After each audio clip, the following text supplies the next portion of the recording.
Şairin son sözü. Axşamçağı idi. Günəşin istiliyi axşam küləkləri qarşısında məğlub olaraq get-gedə təsirini itirirdi. Səyahət vaxtı keçirdi. Çay kənarına səyahət üçün gələnlər çəkilib gedirdi.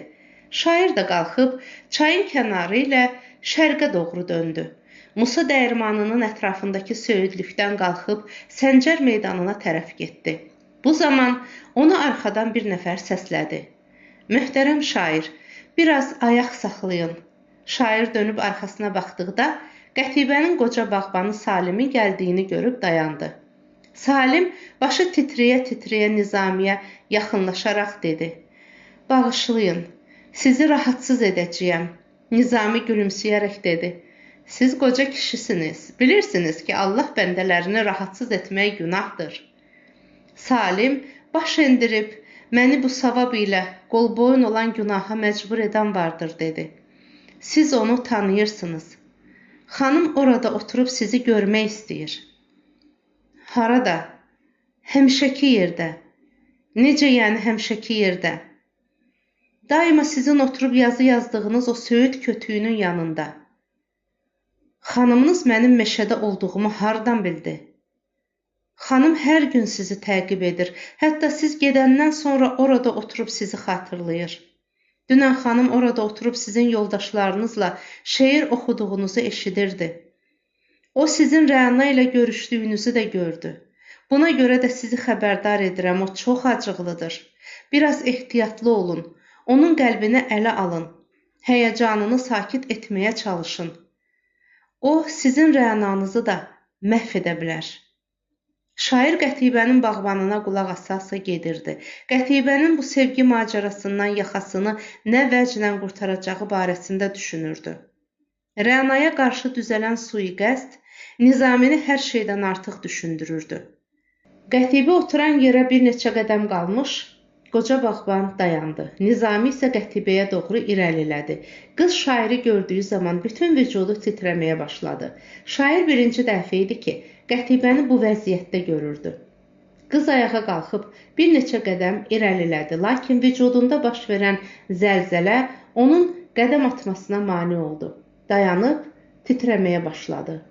Qətibə yalnız yerimək deyil, Nizamiyə salam verməyə və danışmağa belə cəsarət etmirdi. Çünki o, öz sevgisinin ümidsizliyə təsadüf etdiyini yəqin edirdi. O bilirdi ki, bir tərəfli sevgi heç bir zaman müvəffəqiyyət qazana bilməz. Onun salam verməməsinə və danışmamasına səbəb Nizaminin dilindən çıxa biləcək, yox, sevmirəm kəlmələrini eşitməkdən qorxması idi. Lakin o, öz xariqül-adə gözəlliyindən ümidini kəsməmişdi. Nizami kimi şairin bu qədər yüksək bir gözəlliyə xor baxmayacağına inanırdı. O öz qəlbində deyirdi. Ərəb, türk və Rum qanından yaradılan bu möcüzə gənc şairin qəlbini əsir edə bilər. O elə düşünürdü ki, dünyanın qəlbini çırpındıran bu gözlər gənc şairin də qəlbini çırpındıra biləcəkdir. Qətibə elə fikir edirdi ki, şeir, payız narı kimi titrəyən döşlər, gül yarpağına istehza yağdıran dodaqlar, gülümsər qara gözlər və sairə gözəlliklər üzərində qurulduğu üçün şair də bu ilham mənbəyini əlindən buraxmayacaqdır. Buna görə də Qətibə baş örtüsünü götürüb bir neçə qədəm daha şairə tərəf irəlilədi. Daşqaşa, incilərə, ipəklərə bürünmüş bu gözəl canlı bir xəzinə kimi şairə yaxınlaşdı.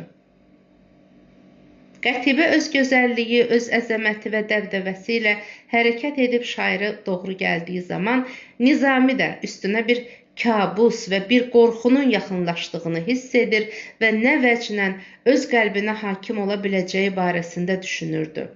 Lakin o bu qorxunu özündən rədd etmək üçün o qədər də çətinlik çəkmədi. Bir an keçmədən sanki Rəna gəlib onunla Qətibənin arasında hail olub durdu.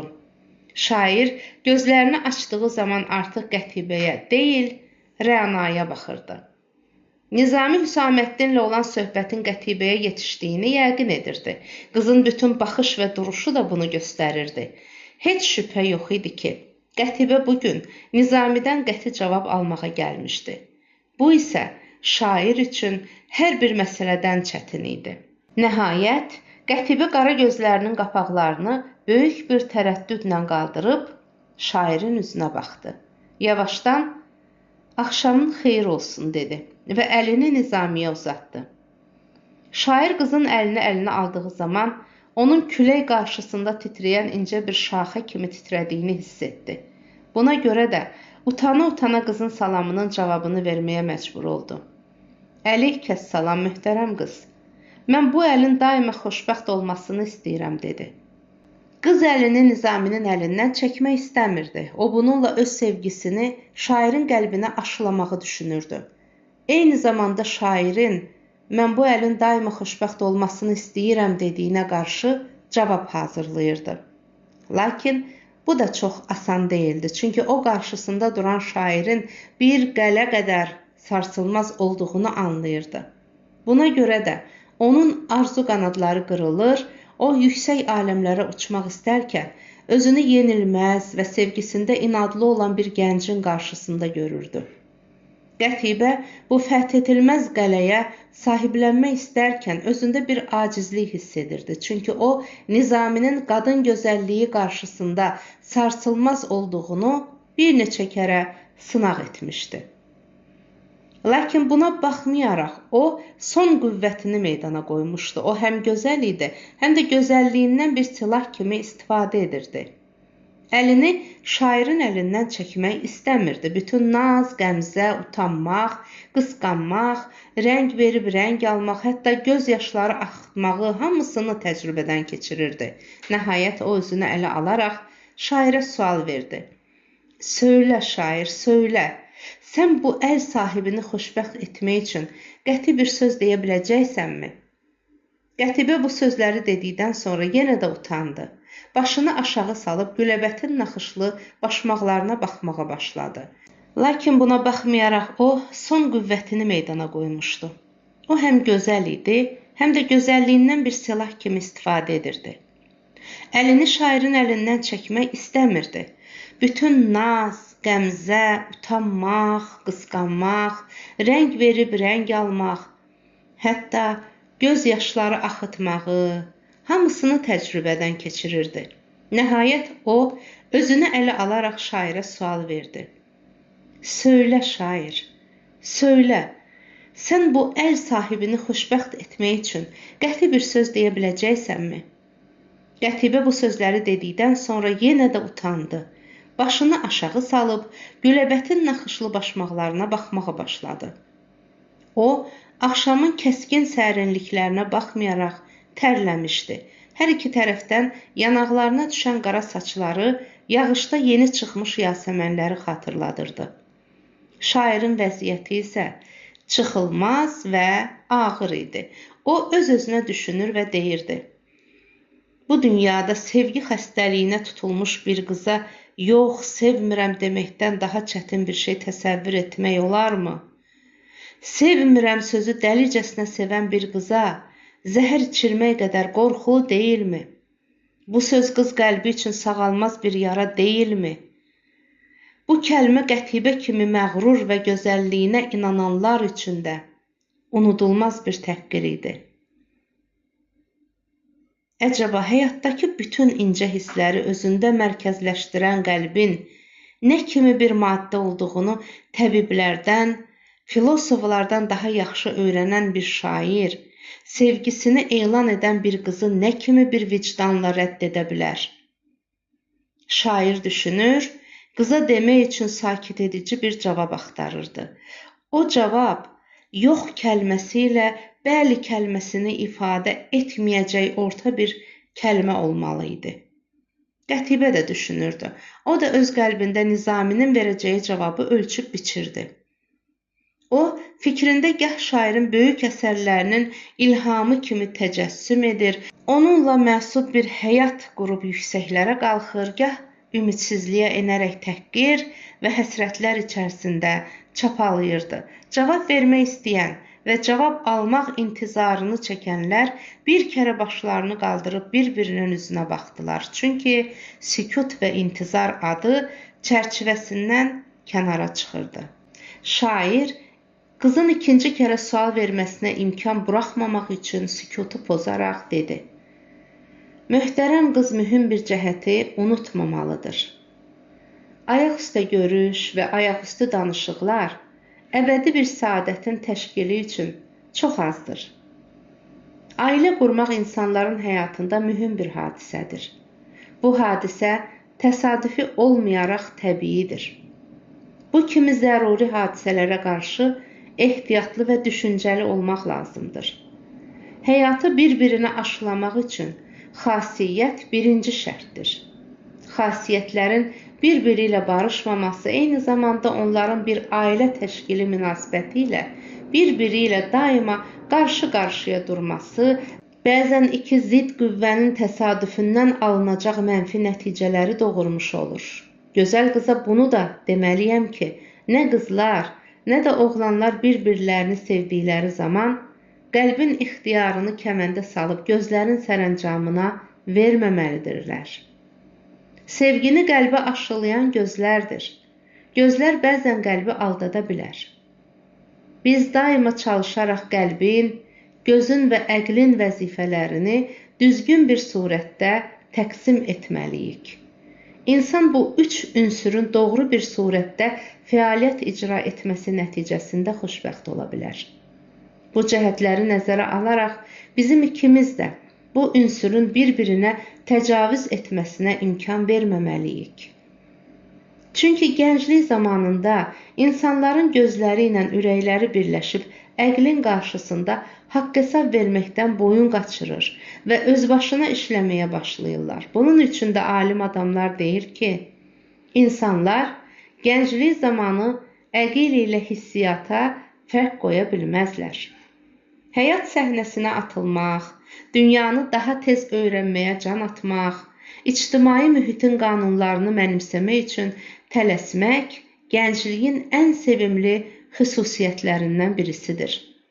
Lakin ailə həyatı qurmaq işində tələsmək həyat qanunlarını təhrif etməkdir.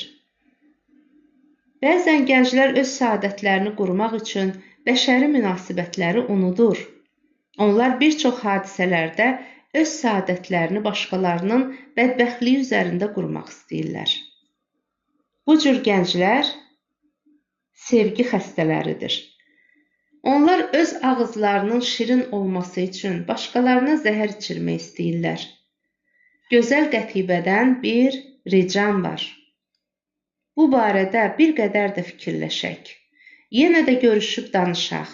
Siz elə bilməyin ki, bu dünya sizin gözünüz gördüyü kimi maneəsiz bir düzəngahdır. Əksinə, dünya çox eniş-yoxuşludur. Həyat dolaşıq yollar, keçilməz cığırlar, qorxulu qədiklər, uçurumlar və çalaçuxurlar arasında qurulmuşdur. Bu qədər təhlükəli yolları keçmək üçün tapmaq istədiyimiz yoldaşı lazımi diqqətlə, əql və düşüncə ilə öyrənməliyik. Əlverişli olmayan həyat və yol yoldaşı insanı uçurumlar, çalaçuxurlar qarşısında yalnız qoyub qaça bilər. Bunu bir çoxlarının həyatında görmüşük. Hər şeydən sonra biz meşə torpağından göyərmiş göbələk deyilik. Allah öz yerində qalsın, ata-analarımız bizim yaradanlarımızdır. Onlara yanaşmaq, onların məsləhətlərini almaq hər şeydən əvvəl lazımdır. Qətibə bu sözdə başını qaldırıb, yalvarıcı bir surətdə dedi: "Şair, mənə inan, nə atam, nə anam mənim xoşbəxtliyimə mane ola bilər. Sən özün bilirsən ki, onlar bu işdən xəbərdardırlar."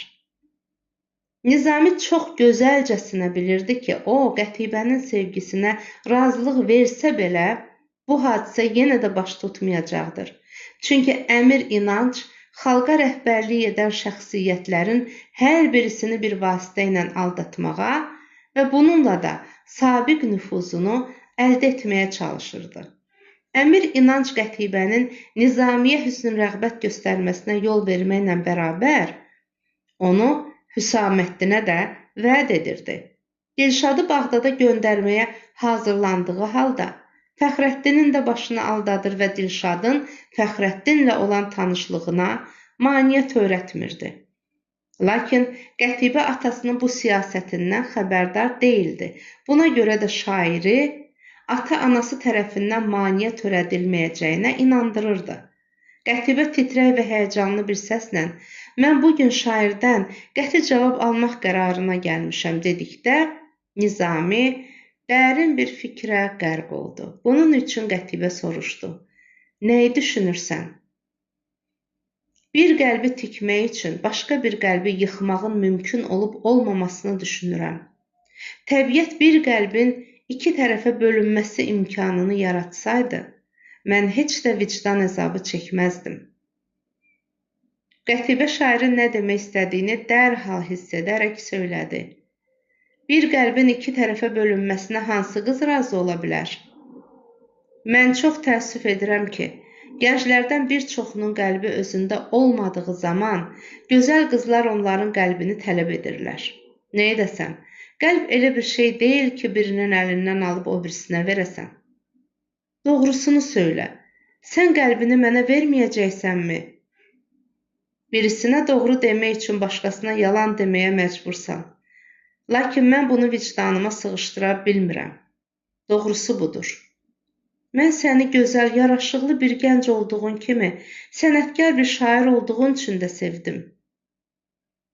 Zənnimcə yoxsul bir şairə bu qədər böyük əhəmiyyət vermək yersizdir. Mənə verdiyiniz bu qədər əhəmiyyət, göstərdiyiniz səmimi hörmətlər məni daha da rahatsız edir. Özünüz söyləyin, mənə qarşı bu qədər sevgi və ehtiram bəsləyən bir qızı mən necə aldada bilərəm? Qətibə Nizaminin əlini yenə də əlinə aldı və dedi: "Mən istəyirəm ki, o nəfis şeirlərin ilhamı məndən alınsın. Sənin ilham dənizindən çıxan nadir incilər bir kəndli qızının boynundan yox, Qətibənin boynundan asılsın. Daha doğrusu, sənin bütün şərqdə qazana biləcəyin şöhrətin şəriki olmaq istəyirəm. Mən sənin yaratdığın xəzinənin divarları sarı samanla suvanmış palçıq otaqlarda çürüməsini istəmirəm. Mən səni daxmalardan, həqir otaqlardan çıxarıb, ali saraylar, kaşanələr, malikanalər, təntənə və dəbdəbələr sahibi etmək xəyalındayam. Mən istəyirəm ki, bütün şərqdə məşhur olan Nəcib Qətibənin dünyası səninlə bir daha şərəflənsin.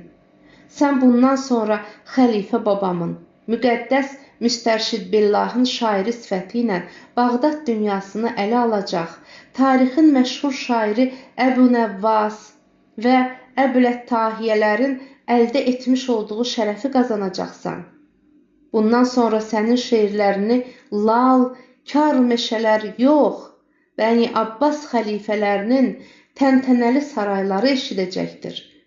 Qətibə zənginliklərdən, saray və malikanalardan danışdığı zaman Nizami düşünür və xəfif-xəfif gülürdü. Lakin Qətibənin onu tez-tez yoxsul deyə təkrar etməsi, xüsusən onun evinin fəqirliyindən danışması, hətta Rənanın adını çəkdiyi zaman bir kəndli qızı deyə onu təhqir eləməsi Nizaminin acığına gəldi və ona bu məzmunda bir şeir oxudu.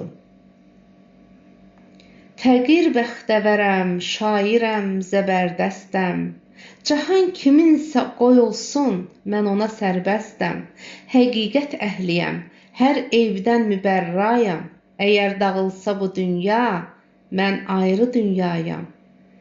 Əgər həyat üçün aləm həyata yalvarsa, dağılsa, yansa bəşər, kainata yalvarsa, fəqət mən ölsəm, əzilsəm də iczə dil açmam.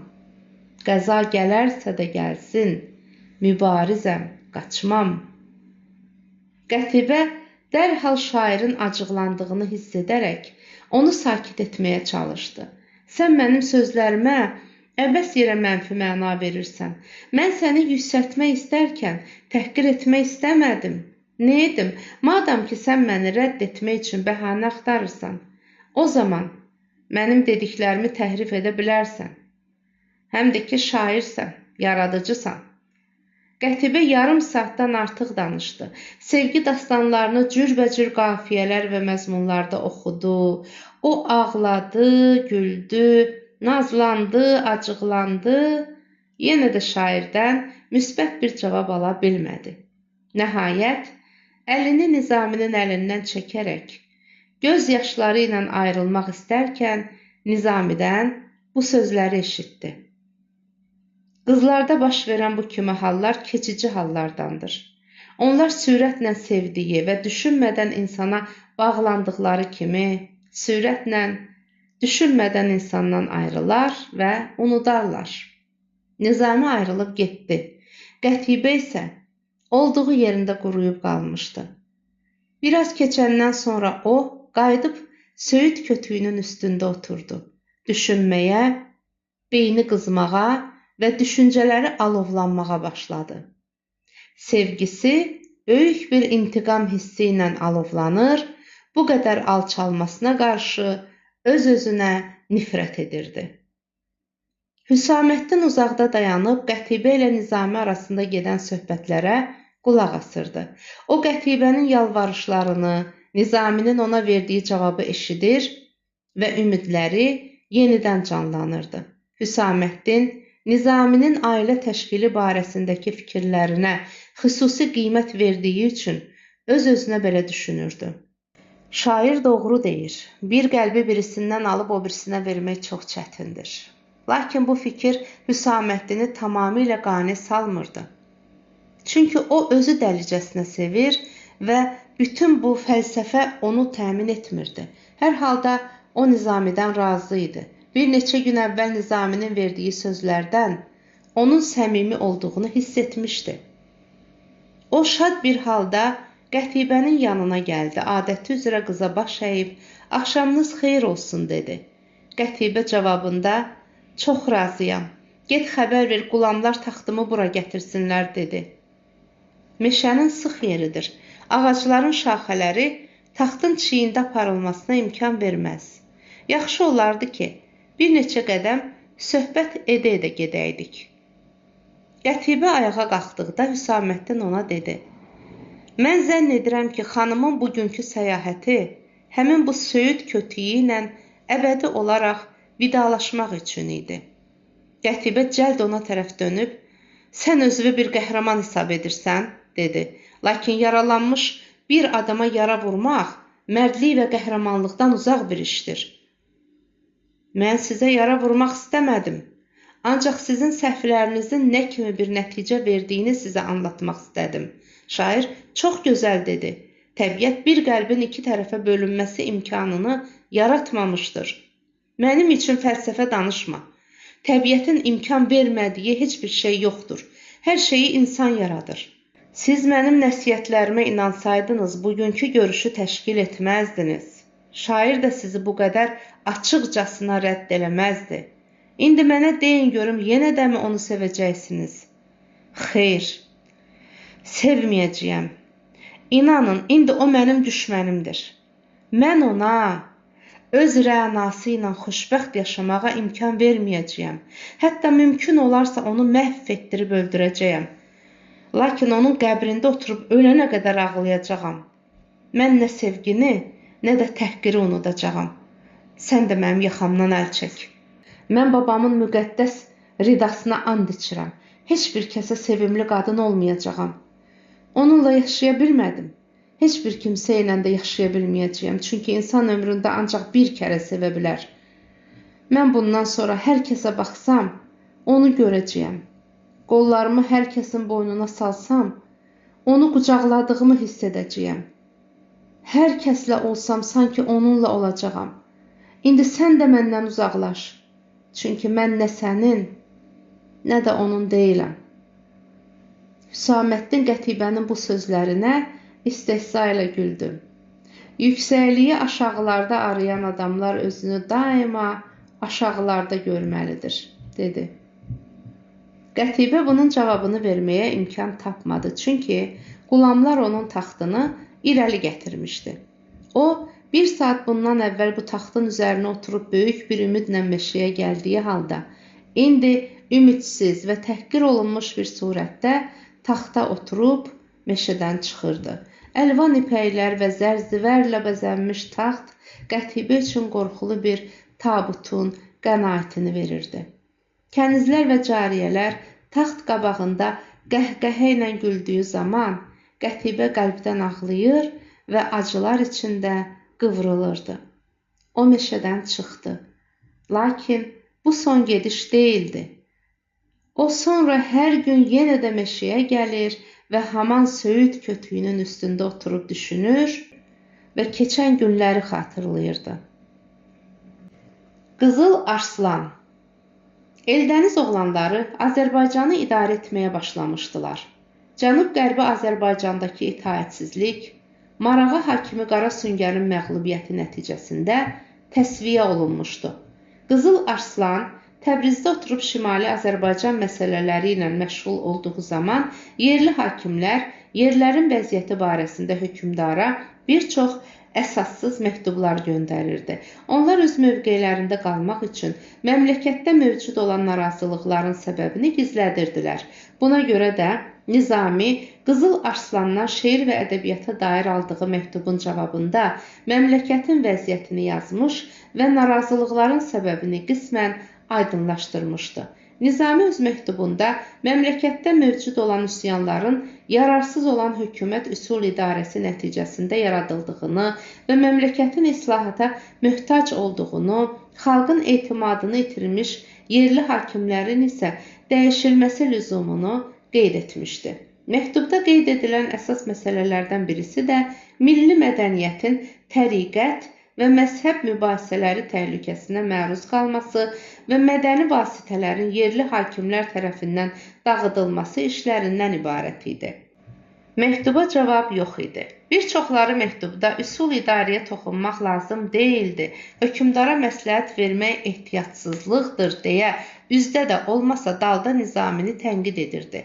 Məktub yazıldığı zaman Nizamiyə məsləhət verən və yazılan məsələlərə tərəfdarlığını elan edənlər indi bizim əsla xəbərimiz yoxdur, məktubu öz başına yazmış, özü imza etmiş, qoy özü də cavabını versin deyə hər yerdə danışırdılar. Nizaminin ətrafında yalnız Fəxrəddin qalmışdı. O, daim Nizamiyə dedikodular haqqında söhbət açdığı zaman deyirdi: "Biz bu məktubu göndərməkdə heç xəta işlətməmişik. Qızıl Arslan bu məmləkəti sevirsə, bizi təqdir etməlidir. Məktubda məmləkət və hökumətin saadətindən başqa bir şey tələb etməmişik. Əgər hökmdarın bundan acığı gəlirsə, qoy gəlsin. Biz məmləkətin və xalqın vəziyyətini heç bir zaman gizlətməməliyik. Mən məktubda göstərilən məsələlərin hamısına şərikəm. Sən məni tanıyırsan. Fəxrəddin səni heç bir zaman yalnız buraxmayacaqdır." Bu kimi məsələlər Nizami ilə Fəxrəddin arasında tez-tez danışılırdı. Nəhayət günlərin birində Fəxrəddin Məhsəti xanımın keyfini soruşmaq üçün Nizaminin evinə gəldiyi zaman şairi həddindən artıq şad gördü. Məhsəti xanımın xəstəliyi də sanki səhhətə üz qoymuşdu. Rəna ilə Nizami onu təmiz hava almaq üçün həyətə çıxarmışdılar. Məhsəti xanım Rəna üçün təzə fikirləşdiyi rübailəri oxuyurdu. Nizami Fəxrəddini gördüyü zaman "Biraz da yubansaydın, dalınca adam göndərəcəkdim" dedi. Fəxrəddin şad bir xəbər gəldiyini anladı. O əvvəlcə gəlib Məhsəti xanımın əlindən öpdü. Rənanın keyfini soruşdu. Sonra Nizamiyə tərəf dönüb "Gözlərin mənə böyük bir şadlığın xəbərini verir" dedi. Nizami qoltuğundan böyük bir dəftər həcmində bir məktub çıxarıb Fəxrəddinə verdi. "Al, oxu, qoy mühafizəkarlar, qorxaqlar əmin olsunlar ki, Nizaminin yazdığı məktublardan heç bir kəs zərər çəkməz." Onlar məktubu oxumaq üçün Məhsəti xanımı da götürüb otağa gəldilər. Fəxrəddin əlləri titrəyə-titrəyə məktubu oxumağa başladı. "Möhtərəm şair, məktubunuzu alıb gözlərimə və dodaqlarıma sürtdüm. Bir şairi görmüş və onunla üz-üzə oturub söhbət etmiş qədər sevindim. Məktubun cavabı təxirə düşdü. Bunu bir etinasızlıq kimi məna etməyin. Hər halda bu təxir sizi düşündürməmiş deyil. Məmləkətin vəziyyətinə və Azərbaycan xalqının əhval-ruhiyyəsinə aid yazdığınız bu məktubun dövlət quruluşu nöqteyi-nəzərindən böyük bir əhəmiyyəti vardır. Sizin başınıza and içirəm. Məktubunuz mənim bütün varlığımı titrətdi. Məktubda göstərdiyiniz məsələlərin hamısı sanki iki qəlbin, iki düşüncənin məhsuludur. Şair bilməlidir ki, o qədər düşüncəli, o qədər mədəni surətdə yazılmış məktuba cavab vermək üçün tələsmək olmazdı. Mən sizin hökumət quruluşuna aid fikirlərinizi çox diqqətlə oxudum. Zaten Səlcuq hökmdarlarından müəyyən və möhkəm bir hökumət quruluşu olmamışdır. Buna görə də onlar xalqların mədəni və ictimai vəziyyətləri ilə hesablaşa bilməzdilər. Azərbaycanlılar Səlcuq hökmdarları qarşısında milli müqəddərat məsələsini qoya bilməzdilər. Hərgah hökmdarlar bu hüququ Azərbaycan xalqına vermək istəsə belə, bunu bacarmazdılar. Çünki Səlcuq xanədanının müəssisi Toğrul bəy öz qardaşı İbrahim Yanalı Azərbaycan məmləkətinə hakim təyin etdiyi zaman ona müəyyən bir hökumət quruluşu ilə iş aparmasını göstərməmişdi. O zaman Azərbaycan məmləkətindən fars və ərəb nüfuzunu qovmaq məsələsi də qoyula bilməzdi. Çünki Qayım Bimi Əmrullah Toğrul bəyin hökumətini təsdiq etdiyi zaman Hicri 430 Hübatullah adlı bir ərəbi də müavin, daha açığı nəzarətçi sifəti ilə onun yanına qoşmuşdu. Buna görə də nə Azərbaycan, nə Xarəzm, nə də İraq və Əcəmdə milli dil və mədəniyyət, milli müqəddərat məsələsi qoyula bilməzdi. Toğrul bəyin Qayım Bimi Əmrullah ilə apardığı müdarə siyasəti məmləkətlərdə xəlifə nüfuzunun davam etməsinə imkan yaratdı. Hələ o, qardaşı Davudun Arslan Xatun adlı qızını Qayım Bimi Əmrullaha verib, özü isə Qayım Bimi Əmrullahın qızı Seyidə ilə evlənməklə başqa ölkələrlə birlikdə Azərbaycanın siyasi və ictimai vəziyyətini ağırlaşdırdı. Siz məktubunuzda Toğruldan sonra Alp Arslanın Azərbaycandakı islahatına işarə edirsiniz. Doğrudur, mən onun islahat işləri ilə çox maraqla tanış oldum. Lakin hər bir islahat və yaxud hər bir mədəni təşəbbüs hökumət quruluşuna istinad etməlidir. Quruluş mədəniyyətə müsaidə verməzsə, quruluş islahata imkan yaratmazsa, islahat heç bir müsbət nəticə verə bilməz. Toğruldan sonra böyük və cahangir bir hökumət təşkil etmiş olan Alp Arslanda da müəyyən və əsaslı bir hökumət üsul idarəsi yox idi. Hicri 455.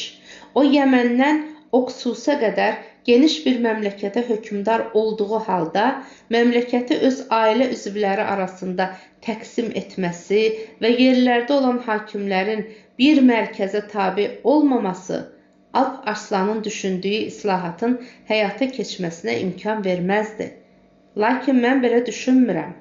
Biz ümumməmləkət miqyasında vahid bir üsul idarə və müəyyən hökumət quruluşu tətbiqinə müvəffəq olmasaq da, yerlərin siyasi və ictimai vəziyyətinə istinadən hər yer üçün ayrı-ayrı üsul idarə təşkili barəsində düşünməliyik. Mən bu barədə şairi əmin edirəm. Hərgah Toğrul buna razılıq verməsə belə, biz Azərbaycan Atabəyi olduğumuz üçün Azərbaycanda müəyyən bir hökumət quruluşu tətbiq etməliyik. Azərbaycan xalqı bizi öz hökuməti kimi tanımazsa, müdafiə etməz. Siz məktubunuzda Azərbaycanda mövcud olan təriqət mübarizələrinə işarə edirsiniz. Bu məsələ məni də düşündürür. Bu günlərdə İsfahanda başlamış Sünni-Şiə vuruşmaları yuxarıdakı iddiamı təsdiq edir. Vuruşmalara nəhayət vermək üçün elmi yollardan istifadə edə bilmədim. Çünki bu üsyanın başqa ölkələrə sirayət etməsi ehtimalı məni qorxutdu. Buna görə də Sünni-Şiə vuruşmalarını qanla boğmaq məcburiyyətində qaldım. Lakin sizin məktubunuzu aldığım zaman təcili surətdə Bağdad xəlifəsi Müstərşid Billaha məktub göndərib Babək üsyanına dair vəsiqələri istədim. Buna görə də vəsiqələr əldə edilmədən və bunlarla tanış olmadan təriqətlərin məhv edilməsinə aid fikrimi sizə yaza bilmədim. Yazıları göndəriblər. Neçə gündür ki, onları oxuyuram.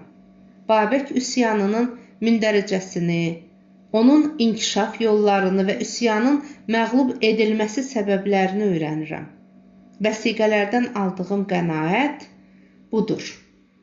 İstər Məmun xəlifənin, istərsə də ondan sonra Möhtəsim xəlifənin katibləri Babək üsyanının cərəyanı və onun inkişafı yollarını yazarkən dini hissiyata qapılıb, həqiqəti tamamilə təhrif ediblər. Lakin mən Babək üsyanından sonra Azərbaycanda baş verən bütün üsyanların tarixini oxuyarkən bu üsyanların hamısında Babək üsyanında mövcud olan ünsürlərin olduğunu görürəm. Xəlifə kitabxanalarında saxlanan bu yazılar nə qədər təhrif edilmişdirsə, yenə də Babək üsyanının mündəricəsini tamamilə örtməyə müvəffəq ola bilməmişlər.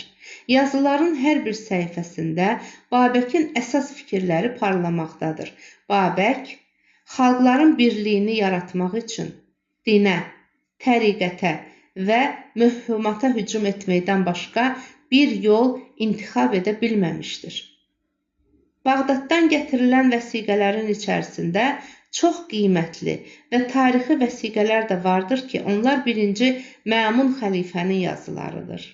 Bu əlyazmalarının mühüm bir qismi Məmunun Babək üsyanına dair yazdığı xülasələridir.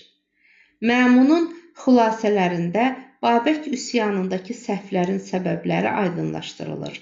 Eyni zamanda Məmun Bəni Abbas xəlifələrinin xəyanətlərini sayaraq yazır ki, onlar xalqı elm və mədəniyyətlə deyil, din, məzhəb, təriqət və möhümat vasitəsilə kör edib, özlərini bağlamaq istəyirdilər. Məmun deyir ki, xalqı sağlam bir hökumət quruluşu ilə birləşdirmək əvəzinə dinlə birləşdirmək təşəbbüsü xəlifələrin ən böyük xətalarındandır. Məmun deyir ki, Ərəb və Yəhudi alimlərinin İslam dininə uyğunlaşdırdıqları din fəlsəfələrini xəlifələr bütün İslam dünyasına yaymağa və nəşr etməyə çalışmışlar. Buna görə də İslam xalqında dini düşüncə, siyasi və mədəni düşüncələrə qalib gəlmişdir. Məmun öz xülasələrində Babək üsyanına səbəbiyyət verən cəhətləri aydınlaşdıraraq deyir ki, Yunanistanda olduğu kimi İslam məmləkətlərində də milli mədəniyyət yerində din mədəniyyəti qurmaq fikri meydana atıldı. Ölkələri Həsəbaniyyə təriqəti yolu ilə Yunan İskəndəriyyə məktəbinin məhsulu olan təsəvvüfün dərin çuxurlarına saldılar. Bəni Abbas xəlifələrinin hökumət quruluşunu tənqid edən bu huşiyar və əqilli xəlifə deyir ki, xəlifələr ilahiyyat İslamiyyə fəlsəfəsini Yunanistandan alıb Ərəb dünyasına yaydıqları kimi, onu İran və Azərbaycan xalqlarına da eyni şəkildə yedirməyə çalışdılar. Mədələrin bu ağır və ürək bulandırıcı qidanı həzm edib edə bilməyəcəyini yoxlamadılar. Bu səbəblə də Babək və onun ətrafındakı ziyalılar İslam dininin doğurduğu yüzlərcə təriqətin Azərbaycanda mövcud fikir sərbəstliyinə əngəl törətməsinə soyuqqanlılıqla baxa bilmədilər. Heç şübhə yoxdur ki, onlar məzhəb ixtilaflarının mədəni düşüncəyə düşmən olduğunu bizdən daha əvvəl dərk edə bilmişlərdi. Məmun xəlifə ölkələrini təbəqələrə və mədəni səviyyələrinə əsasən müəyyən hissələrə ayırdığı zaman Cənubi və Şimali Azərbaycanın vəziyyətinə toxunaraq xülasələrində belə yazır. Xüsusən Azərbaycan məmləkəti Qədriyyə, Cəbriyyə və Mötəzilə təriqət və məzhəblərinin cövləngahı kəsildi. Buna görə də mən Babəkin üsyanından xəbər tutduğum zaman qəlbən sevindim. Lakin bu üsyan inkişaf etdikdən sonra Babəkçilərin buraxdıqları böyük səhvlər məni düşündürməyə başladı. Babək və onun ətrafındakılar mübarizəni təriqət və məzhəb əleyhinə deyil, din əleyhinə başladılar. Halbuki onlar bir təriqəti o biri təriqətin köməyi nəticəsində məhv edə bilərdilər. Üsyan, dini və nəzəri əsaslar üzərində qurulmalı idi.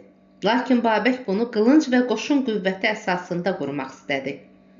Babəkçilər hər bir təriqət və məzhəbin özünə məxsus fəlsəfi olduğunu və bu fəlsəfələrin xalqın şuurunda kök saldığını nəzərə almadılar. Buna mən çox təəssüf etdim. Çünki təriqət və məzhəblər təsviyyə olunduğu zaman din bir hökumət quruluşu şəklində qalacaqdı və əqli başında olan xəlifələr onun mədəniyyət üçün əlverişli olmayan tərəflərini tədrici bir surətdə meydandan çıxara biləcəkdilər. Mən elə zənn edirəm ki, o zaman Babəkin ətrafında onun əsas məqsədini həyata keçirə biləcək, təriqət və məzhəbləri elmi surətdə rədd edə biləcək alimlər olmadığından o qalibiyyəti ancaq silahda aramağa başlamışdı. Şübhəsizdir ki, belə bir mübarizədə silah tək başına qalib gələ bilməzdi. Möhtərəm şair, bu qədər tarixi və acı təcrübələri nəzərə aldığımız zaman islahat dediyimiz işlərdə çox ehtiyatlı olmalıyıq. Baxınız, Məmun xülasələri Babəkin səhvləri haqqında nə deyir? Babək üsyanının məğlubiyyət səbəblərindən birisi də onun dinə qarşı üsyan şəklindən çıxaraq siyasi bir üsyan şəkli almasındadır. Hərgah indi də olmasa, gələcəkdə o məğlub ediləcəkdir. Babək elə düşünür ki, xəlifələr dini və təriqəti olduğu kimi müdafiə etməyə çalışır. Buna görə də silahını din əleyhinə çevirdiyi zamanda xəlifə hökuməti üzərinə də çevirmişdir.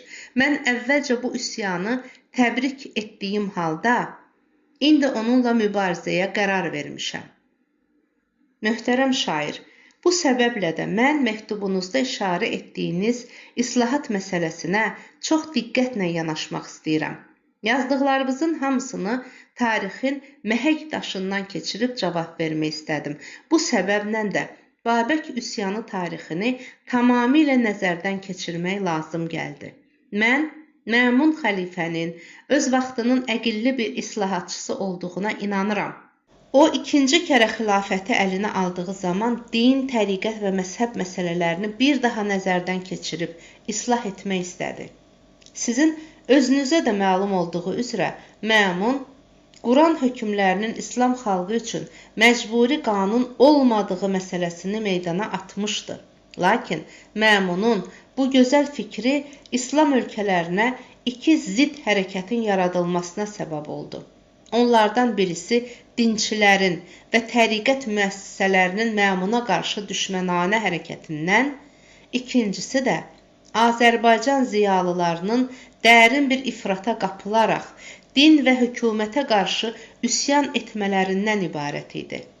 Bu hərəkətlərin hər ikisi Məmunun islahat fikirlərini boğdu, məsələni nəticəsiz buraxdı. İndi Azərbaycanı təzədən qurmaq işində bu təcrübələr bir rəhbər olmalıdır. Sizin islahat üçün göstərdiyiniz təklifləri Atabəy Məhəmmədə yazacağam. Zənn edirəm ki, Əlahəzrət Sultan Toğrul da buna maneə göstərməz. Sonra Gəncə hakimi Əmir İnancın məsələsinə aid yazdığınız sətirlərdə deyirsiniz ki, mən, yoldaşım və bir də böyük şairə Məhsəti xanımdan ibarət olan 3 nəfər bir inəyin südü ilə gözəl bir surətdə yaşadığımız halda Əmir İnanc bütün Aran məmləkətini bir inək kimi sağıb yeyirsə də yenə də doymur. Möhtərəm şair, hərgah Əmir İnanclar bir inəyin südü ilə kifayətlənsəydilər, o zaman onlar da nizami olardılar. Daha onlara Əmir İnanc deməzdilər. Məktubunuzla bərabər göndərdiyiniz bəzi əsərlərinizi aldım. Orada diqqətimi cəlb edən parçalardan birisi də Sultan Səncərlə qoca qadının hekayəsi oldu. Doğrudan bu balaca hekayəniz göndərdiyiniz məktubun mündəricəsi ilə uyğundur. Həqiqətdə də Səlcuqlar Azərbaycan məmləkətini qoca qadının dediyi kimi ağır və çıxılmaz bir vəziyyətə saldılar. Hazırda Azərbaycanı abad bir məmləkət şəklinə salmaq üçün sizin kimi ziyalı adamların ciddi köməyi lazımdır. Möhtərəm şair, siz əhalini anlatmalısınız ki, hazırda hökumətə qarşı üsyan qaldırmaq və üsul idarəni tamamilə rədd etmək Azərbaycan məmləkəti üçün böyük bir təhlükə yarada bilər. Çünki məmləkətin qonşularında məmləkətə qarşı böyük bir sui-qəsd hazırlanır. Yenə də sizdən məktub gözləyirəm. Nəsibim olursa, görüşüb əlinizi öpmək saadətinə nail olaram. Hələlik uzaqdan salam göndərirəm. Təbriz, Qızıl Arslan. Məktub oxunduqdan sonra Fəxrəddin şad bir tövr alaraq dedi. Məktub olduqca qənaətbəxş bir məktubdur. Nizami isə fikirli bir surətdə məktubu büküb, yazı heybəsinə qoyarkən, məktub o qədər də səmimi deyildir, dedi. Fəxrəddin təəccüblə soruşdu. Nə üçün? Qeyri-səmimilik bunun harasındadır? Bu məktub ancaq siyasət və dünya görüşü cəhətcə savadsız adamların gözünü örtə bilər. Qızıl Arslan Babək üsyanından danışdığı vaxt deyir ki, mən Babək üsyanından sonra Azərbaycanda baş verən bütün üsyanların tarixini oxuyurkən, bu üsyanların hamısında Babək üsyanında mövcud olan ünsürlərin olduğunu görürəm. Qızıl Arslan burada ya Babək üsyanının hansı ünsürlərdən mürəkkəb olduğunu bilmir, yain ki, Babəkdən sonra Azərbaycanda baş verən üsyanların mündəricəsi ilə tanış deyildir. Onun, Məmunun xülasələrindən alıb bizə məsləhət üçün göstərdiyi parçaları isə ya təhrif olunmuş və yaxud da başqa bir məqsəd daşımaqda olan müəyyən adamların fikridir. Çünki Babək üsyanı bütün mahiyyəti ilə İslam dini əleyhinə başlanmışdı. Şübhəsizdir ki, xəlifəlik İslam dini əsasında qurulduğu üçün xəlifələr bu dini müdafiə etməyə başlayacaqdı. Qızıl Arslanın Məmundan alaraq bizə aşılamaq istədiyi yanlış fikirlərin birisi də Babəkin dinə qarşı yox, təriqətlərə qarşı üsyan etməsinin zəruri olduğunu isbata qalxışmasıdır. Bu nə qədər gülünc bir səhvdir. Babək təriqətlərə qarşı elmi və fəlsəfi mübarizə açdığı zaman təriqət mübahisələri bir daha alovlanmağa başlayacaqdı. Lakin dinin əsasına qarşı qoyulan üsyan ən doğru bir yol idi. Çünki dünyada bir təriqət yoxdur ki, o dinə istinad etməsin. Dinin yıxılması, bütün təriqətlərin yıxılması deməkdir. Qızıl Arslan məktubunda Babək üsyanının hökumət əleyhinə çevrildiyi üçün məğlub ola bildiyini göstərməklə bizi qorxutmaq istəmişdir. Məktubda məni qənaətləndirəcək bir cəhət vardır ki, o da Qızıl Arslanın Azərbaycanlılar bizi öz hökumətləri kimi tanımazsa, müdafiə etməz deməsidir. Onlar ağıllı və siyasət bilən adamlar olarsa, ancaq yuxarıdakı iddialarını həyata keçirdikdən sonra Azərbaycan hökuməti hesab ediləcəklər. Bizim təbii hüdudlarımız tamamilə Azərbaycan atəbəylərinin əlindədir. Zənnimcə onlar Şirvanşahlığı məsələsini təsviyə edə bilərlər. Qızıl Arslanın milli mədəniyyət barəsində qoyduğu məsələlər də əsas məsələdir. Müəyyən və möhkəm bir quruluşla idarə edilməyən və bir mərkəz ətrafında yığılmayan kiçik-kiçik məmləkətlərdə islahat aparmaq olmaz. Qızıl Arslanın Səlcuqilərin hökumət quruluşları barəsindəki fikirləri tamamilə doğrudur. Hər halda, mən ikinci məktubumda onun bəzi səhvlərini qeyd edəcəyəm. Zənn edirəm ki, o bundan inciməz. Fəxrəddin də bütün fikirlərinlə razılaşıram, dedi. Dəyərli izləyicilər, əziz kitabsevərlər, Məmməd Səid Ordubadinin Qılınc və Qələm tarixi romanının davamını dinləmək istəyirsinizsə, rəylərinizi bölüşməklə, düşüncələrinizi bölüşməklə kanalımı izləyin, abunə olmağı yaddan çıxarmayın.